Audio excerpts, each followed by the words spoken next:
간멘 에세이. 그곳을 지성소라고 불렀습니다. 오늘도 2년 1독 성경 읽기 진도를 따라 히브리서 9장을 읽었습니다. 그리고 그 중에서 3절과 4절, 특히 4절 말씀을 중심으로 먹고 기도했습니다. 둘째 휘장 뒤, 그곳을 지성소라고 불렀습니다. 지성소는 금향단과 전체를 금으로 입힌 언약궤를 가지고 있었고, 언약궤 안에는 만나를 담은 금항아리와 아론의 쌍난 지팡이와 언약의 돌판들이 있었습니다. 여러 번 읽고 기도하지만 처음엔 본문 안의 단어들이 마치 서른 밥을 입안에 넣은 것처럼 왜글거리기만 했습니다. 짧은 시간을 들여서도 성경 안에 어떤 말씀이든 즉시 맛있게 먹고 소화할 수 있게 되기를 얼마나 사모하는지요.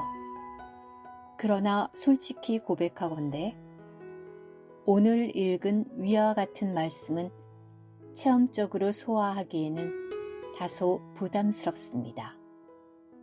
그러나 지체들과 함께 위의 말씀을 반복적으로 먹을 때 처음에는 지성소 안에 금양단과 언약궤가 있다는 정보가 우리 안에 각인되고, 그 다음에는 이어서 그 언약궤 안에 3가지 항목들인 만나 항아리, 아론의 지팡이, 언약의 돌판이 담겨 있다는 객관적인 정보가 마음에 새겨집니다. 그럴 즈음 우리 중 한 지체가 금양단의 향불을 피우기 원한다고 말했습니다. 이어서 현재 미국 일리노이주 어베너 캠페인에 있는 내셔널 컬리지 트레이닝을 위한 기도를 이어갔습니다. 오 주님, 이 시간에 그곳 하늘을 맑게 하소서. 이런 특별한 집회를 통해 그들의 마음 안에 하나님의 경륜의 이상을 새겨주소서. 그렇습니다.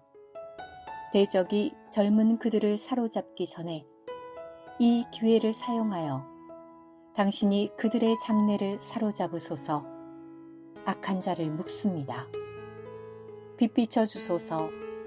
그곳에 33개 나라에 소재한 325개 대학 캠퍼스에서 온 1,300명의 대학생들을 마음껏 축복해 주소서. 그들이 인생의 큰 전환점을 갖게 해 주소서. 이 시대를 전환하는 젊은이들이 되게 하소서. 라고 간절히 기도했습니다. 이어서 우리는 신약의 성도들인 우리에게 지성소에 나아갈 수 있는 새롭고 산 길을 열어주신 주님께 감사 기도를 드렸습니다. 구약시대에는 대제사장만 속죄일에나 들어가던 지성소를 신약 성도들인 우리는 언제나 마음만 먹으면 들어갈 수 있게 된 것이 어떠한 은혜와 긍휼인지요. 위 본문은 금양단이 일반적으로 알고 있는 것처럼 성소에 있는가 아니면 위의 말씀처럼 지성소에 있는가 하는 난해한 주제를 포함하여 지성소 안의 언약궤 혹은 그 언약궤 안에 있는 3가지 항목들을 우리가 어떻게 적용하고 체험할 수 있을 것인가 하는 깊은 진리 항목들을 포함하고 있습니다. 그러나 오늘 아침에는 그러한 무거운 비중이 있는 주제들에 대한 인상과 누림보다는 그냥 지성소라는 단어가 누려졌습니다. 오, 지성소. 이 어떠한 단어인지요. 물론 위 본문에서 말하는 지성소라고 불리는 그곳은 바깥마당을 지나고 성소를 지나서 성막 가장 안쪽에 자리 잡은 둘째 휘장 뒤 공간을 가리킵니다. 그러나 지금은 성막 아니든 성전 아니든 그 자체가 현존하지 않기 때문에 지성소라고 불릴 수 있는 곳 역시 이 땅에는 존재하지 않습니다. 만일 그런 것들이 지금 있다 하더라도 그것, 즉 첫째 장막은 현 시대의 모형 내지는 참된 것의 모형, 즉 손으로 만든 지성소일 뿐입니다.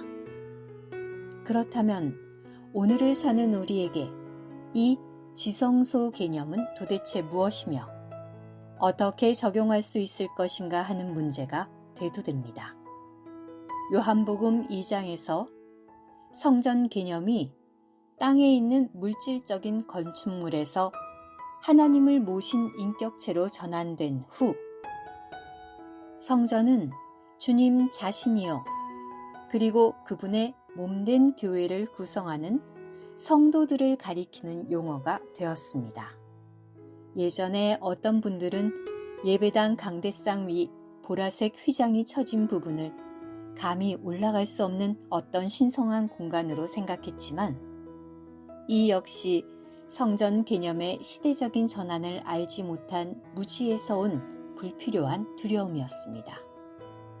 사도 바울은 고린도 교회와 각처에서 그분의 이름을 부르는 사람들을 향하여 여러분이 하나님의 성전인 것과 하나님의 영께서 여러분 안에 거하시는 것을 알지 못합니까? 라고 질문한 후 하나님의 성전은 거룩하며 여러분은 바로 그 성전이기 때문입니다. 라고 말합니다. 그는 또한 그러므로 형제님들, 우리가 예수님의 피로 말미암아 담대하게 지성소에 들어가게 되었습니다. 라고 말합니다. 이처럼 믿는 사람 자체가 성전이라면 지성소 또한 우리 믿는 이들 존재 안에 어떤 부분이어야 함은 당연한 귀결입니다. 지성소는 하나님의 거처요, 임재가 있는 곳이므로 우리는 하나님께서 영으로 내주하시는 그분의 거처인 우리의 거듭난 영이 바로 지성소 또는 지성소와 연결되었다라고 말할 수 있습니다. 이와 관련하여 하나님의 경륜 43쪽에는 이렇게 적혀 있습니다. 히브리서도 역시 지성소를 말하고 있다. 수년 동안 나는 지성소가 무엇인지를 이해할 수가 없었다. 마침내 주님께서는 지성소가 바로 우리의 영을 비유하는 것임을 깨닫도록 도와주셨다. 오늘 우리 사람의 영이 지성소이다. 성전의 세 부분은 사람의 세 부분, 즉 몸과 혼과 영과 일치한다.